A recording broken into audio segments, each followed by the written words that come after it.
Depuis hier samedi 17 juillet, 3 catégories de voyageurs algériens ne sont plus soumises au confinement obligatoire de 5 jours dans un hôtel à leur arrivée en Algérie.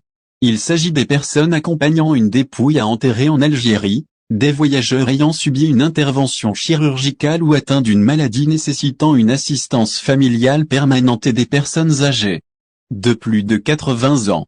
Ces voyageurs devront toutefois présenter une preuve de vaccination.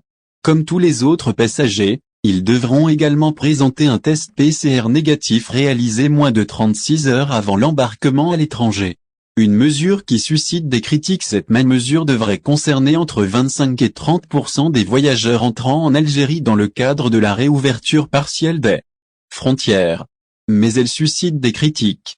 À l'étranger, notamment en Europe, beaucoup d'Algériens ne comprennent pas pourquoi l'Algérie continue d'imposer la quarantaine obligatoire aux voyageurs vaccinés.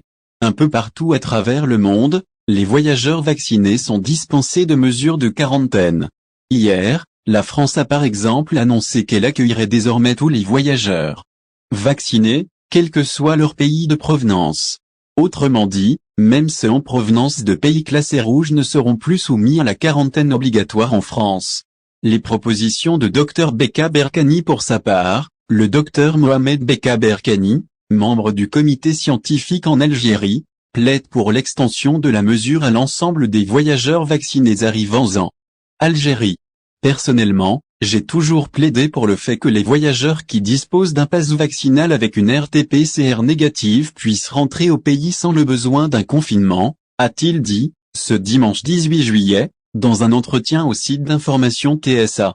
Le Dr Beka Berkani rappelle que le variant Delta est la 3e vague de Covid-19 qui frappe actuellement l'Algérie ne sont pas liés à la reprise des vols internationaux.